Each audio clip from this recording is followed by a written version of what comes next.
내가 오늘 내게 명하는 여호와의 명령과 법도와 규례를 지키지 아니하고 내 하나님 여호와를 잊어버리지 않도록 삼갈지어다.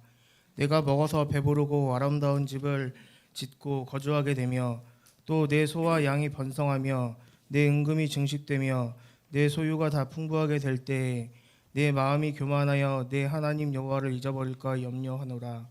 여호와는 너를 애굽 땅 종 되었던 집에서 이끌어내시고 너를 인도하여 그 광대하고 위험한 광야 곧 불뱀과 정갈이 있고 물이 없는 간조한 땅을 지나게 하셨으며 또 너를 위하여 단단한 반석에서 물을 내셨으며 내 조상들도 알지 못하던 만나를 광야에서 내게 먹이셨나니 이는 다 너를 낮추시며 너를 시험하사 마침내 내게 복을 주려 하심이었느니라.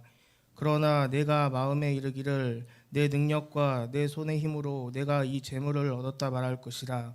내 하나님 여호와를 기억하라. 그가 내게 재물 얻을 능력을 주셨습니다. 이같이 하심은 내 조상들에게 맹세하신 언약을 오늘과 같이 이루려 하심이니라. 아멘. 그러므로 형제들아, 내가 하나님의 모든 자비하심으로 너희를 권하노니 너희 몸을 하나님이 기뻐하시는 거룩한 산 제물로 드리라. 이는 너희가 드릴 영적 예배니라. 너희는 이 세대를 본받지 말고 오직 마음을 새롭게 함으로 변화를 받아 하나님이 선하시고 기뻐하시고 온전하신 뜻이 무엇인지 분별하도록 하라. 아멘. 아멘. 하나님께서 우리에게 주신 말씀입니다. 네, 오늘은 신명기 8장의 말씀과 로마서 12장의 말씀을 통해서 헌신이라는 제목으로 말씀의 은혜를 나누고자 합니다. 기도문을 하나 나누려고 합니다. 큰 일을 이루기 위해 힘을 주십사 하나님께 기도했더니 겸손을 배우라고 연약함을 주셨습니다. 많은 일을 하려고 건강을 구했더니 보다 가치 있는 일을 하라고 병을 주셨습니다. 행복해지고 싶어 부유함을 구했더니 지혜로워지라고 가난을 주셨습니다. 세상 사람들의 칭찬을 받고자 성공을 구했더니 뽐내지 말라고 실패를 주셨습니다. 풍요로운 삶을 누릴 수 있도록 모든 것을 달라고 기도했더니 모든 것 누릴 수 있는 삶 그 자체를 선물로 주셨습니다. 구한 것 하나도 주어지지 않은 줄 알았는데 내 소원 모두 들어주셨습니다. 하나님의 뜻을 따르지 못한 삶이었지만 미처 표현 못한 기도까지 모두 들어주셨습니다. 나는 가장 많은 축복을 받은 사람입니다. 오늘 이것이 저와 여러분의 감사의 고백이 될 줄로 믿습니다. 오늘 추수감사주일이시죠. 우리를 향하신 하나님의 은혜를 생각하며 하나님께 감사를 드리는 날입니다. 형식적이거나 습관적이거나 억지로 드리는 감사가 되지 않기를 바랍니다. 우리를 향하신 하나님의 은혜를 생각하며 우리의 마음에서 우러나는 진정한 감사를 하나님께 드림으로 하나님을 기쁘시게 하고 하나님께 영광 돌리는 우리 모두가 되어야 할 것입니다. 여러분, 사람들 사이에도 도움을 받거나 은혜를 받을 일이 생기면 그것을 갚고자 하는 마음이 생기죠. 그리고 그것을 우리가 흡족한 마음으로 잘 갚았을 때 도움을 받거나 은혜를 받았을 때보다 오히려 더 큰 기쁨을 느낄 때가 있습니다. 하나님께 드리는 것도 마찬가지죠. 우리가 헤아릴 수 없고 갚을 수 없을 만한 엄청난 은혜를 받았어요. 그것을 기억하는 것만으로도 하나님은 기뻐하실 줄로 믿습니다. 여러분, 감사는 하면 할수록 커집니다. 우리가 행복과 기쁨이 가득한 삶을 누리기 위해서는 무엇보다도 우리의 삶 속에 감사가 넘쳐나고 풍성해지도록 해야 하는 것이죠. 우리가 신앙이 살았는지 아니면 그렇지 못했는지 하는 것 감사를 통해 알 수가 있습니다. 여러분, 감사하는 성도는 늘 은혜를 기억하게 되죠. 은혜를 기억하고 감사한다는 것은 하나님을 기억한다는 거예요. 하나님의 함께 하심을 간구하는 것이죠. 그리고 하나님에게서 큰 위로와 평안을 얻게 되는 것입니다. 그런데 은혜를 망각하면 불신앙에 빠지게 되고 불평하고 원망하게 되는 거죠. 그래서 오늘 추수감사절을 맞이하며 저와 여러분이 다시 한번 기억하는 날이 되어야 하는 거예요. 오늘 예배 가운데 지난 1년 동안 베풀어 주셨던 하나님의 은혜가 여러분들에게 하나하나 기억되고 다시 한번 여러분들의 마음속에 차곡차곡 잘 쌓여질 수 있기를 바랍니다. 하나님께서 이스라엘 백성들에게 많은 축복을 주시고 원하신 것은 단 한 가지였어요. 바로 기억하라는 것이었어요. 그래서 하나님이 절기를 주셨잖아요. 이스라엘의 대표적인 절기 가운데 오늘 우리가 추수감사절을 지키는데 이 추수감사절은 이스라엘 백성들이 지켰던 초막절, 다른 이름으로는 장막절, 수장절 이런 이름으로 쓰여지고 있는데 바로 그 절기를 기억하며 이스라엘 백성들이 이제 추수한 첫 열매를 하나님께 드렸어요. 오늘 우리가 추수감사절을 드리는 것도 바로 그 이제 절기를 기원으로 삼고 있습니다. 물론 이제 역사적으로는 미국으로 건너갔던 청교도들이 이제 미국에 정착하고 이제 첫 번째 얻은 결실로 이제 예배를 드린 것이 우리 이제 개신교회의 추수감사절의 기원이 됐지만 성경적으로는 이제 하나님께서 명령하신 그 절기에 따라서 하나님께 제사 드렸던 것을 기원으로 하고 있습니다. 절기를 주신 이유도 첫 번째는 기억하게 하기 위해서예요. 하나님이 이스라엘 백성들을 어떻게 지켜오셨는지 또 어떻게 복을 주셨는지. 여러분 오늘 우리가 신명기 말씀을 읽었습니다. 신명기 말씀은 새로운 하나님의 명령, 반복되어지는 하나님의 명령 이런 뜻이거든요. 이제 이스라엘 백성들이 광야에서 가나안 땅에 들어가기 직전이에요. 광야에 들어가기 전까지는 그들은 유랑하는 민족이었습니다. 옮겨 다니는 민족이었는데 가나안 땅에 들어가면 이제 정착해서 살아야 돼요. 그래서 농사를 짓게 될 것입니다. 많은 수확을 얻게 될 거예요. 그런데 하나님은 누구보다도 이스라엘 백성을 잘 아셨어요. 저와 여러분을 잘 아시는 분도 하나님이시죠. 그래서 하나님께서 다시 한번 이스라엘 백성들에게 당부하는 내용이 오늘 신명기 8장의 내용입니다. 자, 그런데 그 당부 가운데 어떤 말씀을 하시냐면 오늘 12절 이하의 말씀을 보시면 내가 먹어서 배부르고 아름다운 집을 짓고 거주하게 되며 소와 양이 번성하고 은금이 증식되고 내 소유가 풍부하게 될 때에 내 마음이 교만하여 내 하나님 여호와를 잊어버릴까 염려하노라 말씀하는 거예요. 가나안 땅에 정착해서 분명히 하나님이 축복해 주실 거예요. 이스라엘 백성들은 많은 소유를 얻게 될 것입니다. 그리고 풍족하게 살아가게 될 거예요. 근데 이스라엘 백성들이 혹시라도 교만하여져서 야, 이거 다 우리가 잘해서 이렇게 된 거야 라고 해서 하나님을 잊어버릴까 염려하신다. 그래서 하나님은 기억하라 말씀하시는 거예요. 여러분 오늘 그래서 18절 마지막에도 말씀하고 계시잖아요. 내 하나님 여호와를 기억하라. 하나님이 이렇게 말씀하셨다고 해서 하나님의 은혜를 기억하고 감사하는 것이 부당한 명령이 아니에요. 억지로 하라는 부담스러운 책임은 더더욱 아닙니다. 그저 하나님께서 베풀어 주신 것에 대한 당연한 감사와 보은의 마음으로 하나님을 기억하는 것이죠. 여러분 여호와를 기억하라, 하나님을 잊지 말라, 이것은 하나님의 이름을 잊지 말라는 의미가 아니에요. 내 하나님 여호와를 기억하라 라고 하는 것은 하나님이 행하셨던 모든 일들, 그리고 그 가운데 있었던 놀라운 은혜들, 그것을 기억하고 반드시 감사와 찬송과 영광을 돌리라는 것입니다. 자, 그러니까 오늘 우리가 추수감사주의를 지내고 이스라엘 백성들이 절기를 지키는데 첫 번째 목적은 기억하는 것이고 두 번째는 무엇이냐? 드려야 한다는 거예요. 그것을 성경적인 용어로 헌신이라고 하지요.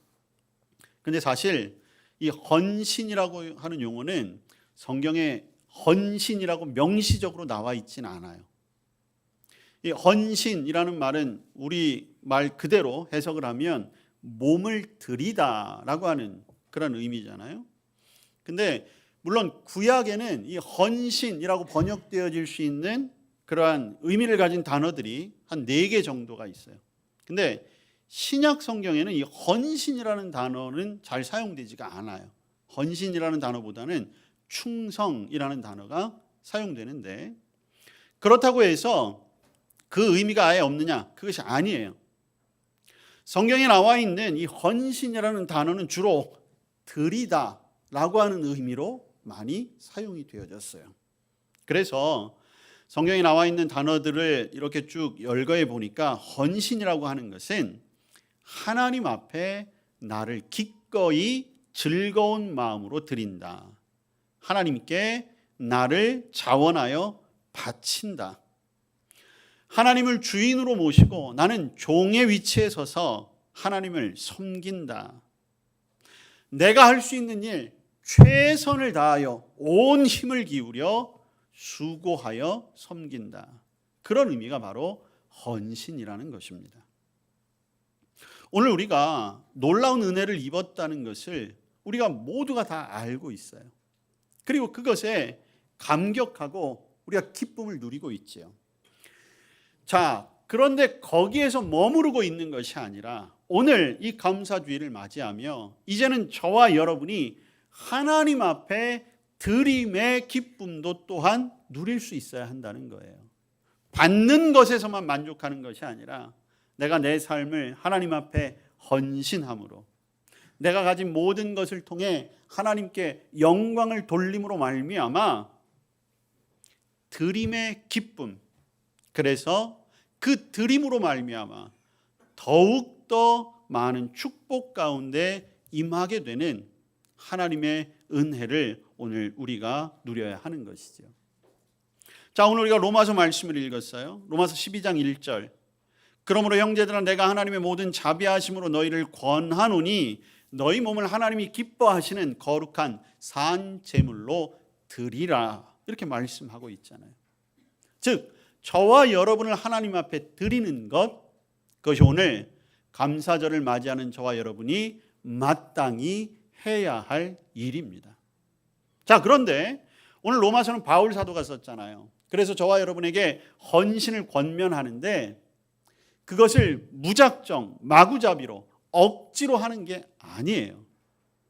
자, 오늘 12장 1절을 다시 한번 보시면 바울이 이렇게 말을 시작해요. 형제들아, 내가 하나님의 모든 자비하심으로 너희를 권한다는 거예요.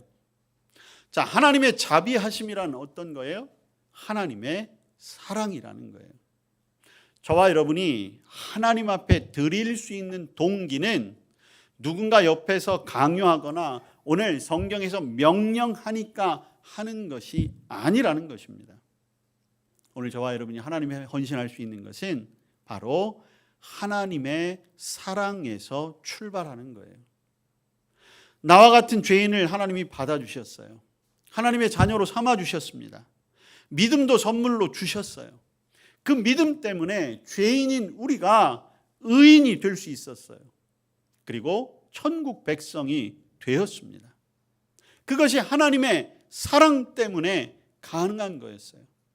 그래서 우리가 그 사랑을 깨닫고 보니까 그 사랑에 너무 감격하여 내가 할 수 있는 일이 무엇일까? 저와 여러분, 우리의 삶을 하나님께 드리는 것으로 감사하고 영광을 보이는 것입니다. 여러분, 우리의 헌신이 사랑에서 출발해야만 해요. 만약 그렇지 않다면 그 헌신은 진정한 헌신, 진정한 감사가 될 수 없는 것이죠. 만약 저와 여러분이 하나님 앞에 헌신하는 것을 나를 자랑하기 위해서나 내 실력을 뽐내기 위해서나 아니면 인기나 명예를 얻기 위해서나 아니면 내 의를 충족하기 위해서, 내 만족을 위해서, 그리고 이것도 저것도 아니라 그냥 남들이 하는 것처럼 보이니까 나도 한번 해볼까? 라고 하는 어떤 그런 맹목적인 열심, 그런 것들로 헌신한다라고 하면 그것은 금방 무너져 내리고 말아요. 조그마한 시련이 오고 조그마한 어려움이 와도 바람에 날리는 먼지와 같이 휙 사라져버리고 만다는 것이죠. 자, 그러나 하나님의 사랑에 감격하여 내가 이 은혜를 어찌 갚을까라고 하는 마음에서 시작된 헌신, 거기에는 놀라운 능력이 임하게 되는 겁니다. 지치거나 피곤하지 않은 거예요. 불평할 일이 없어요. 날마다 즐거울 뿐입니다. 탈진하지 않아요. 교만하지 않습니다. 하면 할수록 더 겸손해지는 거예요. 사람들의 평가 별로 두렵지 않아요. 헌신을 하면 할수록 더 사랑도 깊어지게 되는 것이고, 헌신을 하면 할수록 더 힘이 나는 것이고, 헌신을 하고 희생을 하면 할수록 더 겸손해지고 더 풍성해지는 삶을 누리는 것입니다.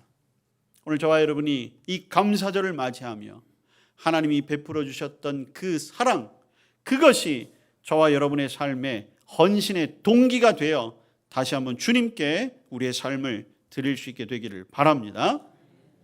그렇게 될 때 오늘 말씀과 같이 너희 몸을 하나님이 기뻐하시는, 하나님이 기뻐하시고 하나님이 흡족해 하시는 것으로 드릴 수 있다는 거예요.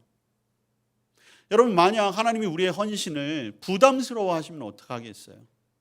우리가 나름대로 헌신하는데 하나님이 거기에서 오히려 노여워하시고 오히려 거기에서 더 불편해지시면 어떻게 하겠습니까?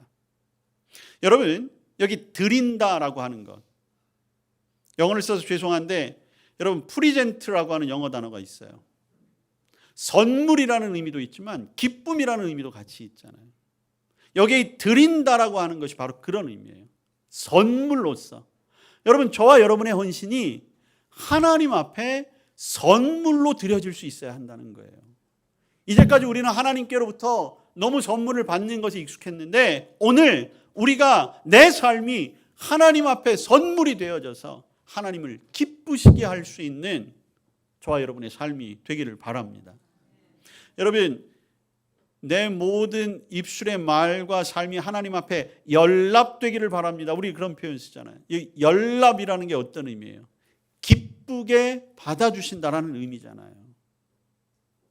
오늘 저와 여러분이, 이미 저와 여러분은 하나님께로부터 독생자를 선물로 받았고, 믿음도 선물로 받았고, 말씀도 선물로 받았고, 각양 좋은 것들을 다 은사, 선물로 받았어요. 그래서 우리가 기쁨으로 누렸습니다. 이제는 저와 여러분이 하나님을 미소 짓게 하고 하나님을 기쁘시게 하고 하나님을 만족스럽게 할 만한 저와 여러분이 그러한 선물, 그러한 삶으로 감사를 나타내고 영광을 돌릴 수 있기를 바랍니다. 자, 그렇다면 하나님이 기뻐하시는 것은 어떤 것일까요? 첫 번째는 너희 몸을 드리라 말씀하고 있습니다. 자, 우리의 몸을 드리라는 거예요. 여러분, 헌신 자체가 몸을 드리는 거잖아요. 여러분, 몸을 드린다는 게 어떤 의미겠습니까? 우리의 삶을 움직여서 드리라는 거예요. 여러분, 헌신은 머리로만 생각하는 게 아닙니다. 말로만 하는 게 아니에요. 몸을 움직여야 합니다. 손과 발을 사용해야 하는 것이죠. 저와 여러분의 몸을 들여 예배하고, 몸을 들여 봉사하고, 몸을 들여 주신 직책을 잘 감당하는 것, 그것이 하나님이 기뻐하시는 그러한 선물이 되고, 또 그것이 하나님이 원하시는 삶일 줄로 믿습니다. 그럴 때 하나님이 기쁘게 받으시게 되는 것이지요. 여러분, 하나님을 기쁘시게 하는 것, 가인과 아벨의 제사, 여러분 아시죠? 우리는 사실 가인과 아벨이 어떻게 제사를 드렸는지, 제사를 드린 품목만 알지 왜 하나님께서 아벨의 제사만을 받으셨을까 사실은 궁금해요. 근데 말씀 속에 답이 있다고. 답은 한 가지였습니다. 아벨의 제사는 하나님이 기뻐하셨다는 거예요. 어떻게 해서 기뻐하셨다는 우리가 잘 몰라요. 그런데 거기에도 이유가 분명히 있을 겁니다. 왜냐하면 만약 아벨이 이렇게 해서 기뻐하게 했다면 어쩌면 우리는 거기에만 집중해서 우리의 폭이 좁아질 수 있을지 몰라요. 그런데 성경은 그저 기뻐하는 것, 그것은 어떤 의미겠어요? 하나님은 저와 여러분의 삶 속에 다양한 것들로 이미 주셨고 그것을 통해서 하나님을 기쁘시게 하기를 원하고 계시다는 거죠. 할 수 없는 것이 아니에요.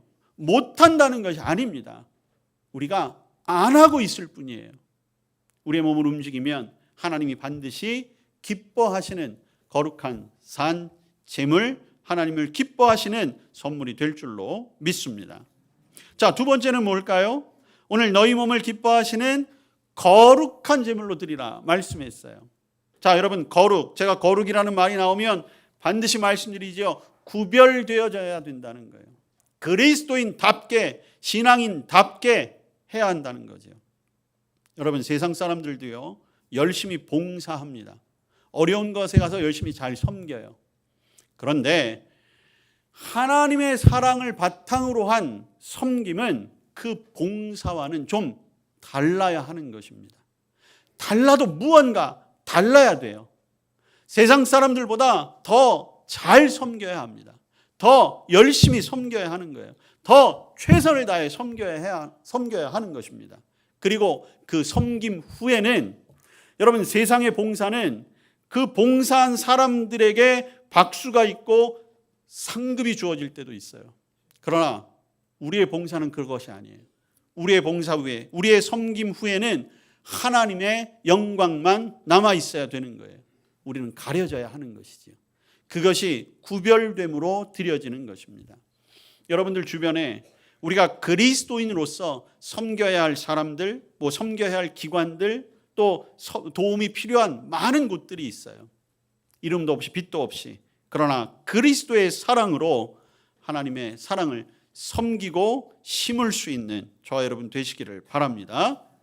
또한 어떻게 드리냐? 산제물로 드리라 이렇게 말씀하고 있어요. 여러분, 산제물이라는 건 살아있는 제물이라는 거거든요. 살아있는 제물이라는 것은 다른 말로 하면 생명을 드리라는 거예요. 자, 저와 여러분의 생명을 하나님이 원하세요. 그럼 당장 우리의 몸을 죽여서 드리라는 걸까요? 아니에요. 저와 여러분이 생명을 드린다는 건 최선을 다해 드린다는 것입니다. 남겨놓고 드린다는 게 아니에요. 다 쓰고 남은 것들이라는 것 아닙니다. 최선을 다하여 드릴 수 있는 대로 하나님 앞에 드릴 때에 그것이 하나님을 기뻐하시는 그러한 제사가 되는 것이고 저와 여러분에게도 가장 만족스러운 기쁨의 제사가 될 것입니다. 여러분, 우리가 이렇게 헌신하다 보면 반드시 주님의 모습을 보게 돼요. 예수님의 모습을 보게 됩니다. 예수님 육신의 몸을 입고 이 땅에 오셨어요. 자기의 삶을 그대로 생명 모든 것 하나님이 기뻐하시는 제물로 드렸습니다. 스스로 거룩한 제물이 되어서 구별되어져서 하나님 앞에 드려졌어요. 그것 때문에 저와 여러분이 오늘 생명을 누리고 있는 것 아니겠습니까? 여러분, 오늘 그 예수님의 모습을 기억하며 오늘 이 감사주일 감사함을 저와 여러분이 거룩한 생명을, 우리의 삶을, 그리고 우리의 최선을 하나님 앞에 드림으로 말미암아 그 감사에 응답하는 저와 여러분 되시기를 축복합니다. 자, 그러면 어느 곳에서 우리가 그러한 삶을 살아갈까? 여러분, 오늘 2절 말씀을 보시면 너희는 이 세대를 본받지 말고 오직 마음을 새롭게 함으로 변화를 받아 하나님의 선하시고 기뻐하시고 온전하신 뜻이 무엇인지 분별하도록 하라 말씀했어요. 그리고 이것을 뭐라고 얘기했습니까? 1절에 보면 이것이 바로 영적인 예배다 이렇게 말씀하고 있는 거예요. 여러분, 영적인 예배는 두 가지 의미예요. 첫째는 말 그대로 영적인 거예요. 우리 인간이 영과 혼과 육으로 되어 있잖아요. 육체는 우리의 말 그대로 보여지는 외향이지요. 혼이라는 건 뭡니까? 우리의 지식의 세계, 감정의 세계를 혼이라고 해요. 근데 거기에 뛰어넘어 영의 세계가 분명히 우리 안에 있어요. 우리의 예배는 그 영으로 드려지는 예배가 돼야 돼요. 성령님이 함께 하시는 예배가 되어야 하는 거죠. 그런데 여기에 영적이라고 하는 예배는 또한 우리의 삶의 전체를 의미하기도 합니다. 왜냐하면 영이 우리의 삶의 중심이 되어야 하는 거예요. 자, 그래서 먼저 영적인 예배가 되기 위해서는 우리는 공예배를 귀하게 여겨야 하는 거예요. 함께 모여드리는 이 예배 가운데 우리가 찬양하고 기도하고 말씀하고 헌금하는 것을 통해서 하나님께는 영광을 돌리고 하나님의 은혜와 또 하나님의 능력을 내 삶에 채우는 것이죠. 그리고 채우는 것으로 그치는 것이 아니에요. 오늘 우리가 은혜를 받았다고 해서 우리끼리 이 안에서 좋아하고 우리끼리 축하하고 우리끼리 만족해서는 안 된다는 거죠. 어디로 가야 합니까? 세상으로 나아가는 거예요. 일상의 예배가 우리의 영적인 예배가 되는 것이죠. 그런데 그 세상에 나갈 때 어떻게 해야 하느냐? 2절의 말씀처럼 세대를 본받지 말라는 거예요. 마음을 새롭게 하라는 것입니다. 하나님의 뜻이 무엇인지를 분별하라는 거예요. 여러분, 세대를 본받지 않는다는 것, 이 세상을 따라가지 않는다는 것입니다. 여러분, 세상을 따라가지 않는 것 쉬운 길이 아니에요. 여전히 죄가 있고 유혹이 있어요. 그러나 그 가운데 우리가 우리의 의지로, 우리의 뜻대로 나는 주님의 뜻을 따라가겠습니다. 날마다 고백하고 말씀을 가까이 하고 기도할 때에 이 세대를 따라가지 않을 힘이 생기는 것입니다. 주님께서 반드시 우리의 삶을 동행해 주시고 인도해 주실 거예요. 그리고 뭐라고 말씀하세요? 마음을 새롭게 하라. 오직 마음을 새롭게 하라는 것입니다. 마음은 우리의 중심이라고 할 수 있겠죠.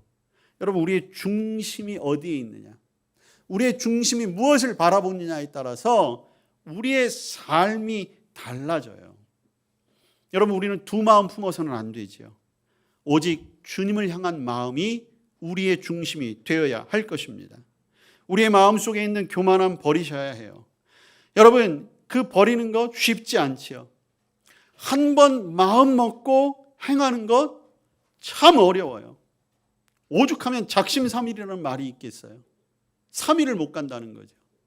그랬더니 요새는 그렇게 한다면서요. 작심삼일에서 끝나면 끝나는 날 다시 작심삼일을 해라. 그럼 계속 갈 수 있다. 이게 말이 되는 것 같긴 해요. 자, 그런데 여러분, 그건 어떤 의미겠습니까? 마음 먹고 각오하되 지속적으로 끊임없이 날마다 하는 것이 중요하다는 거죠.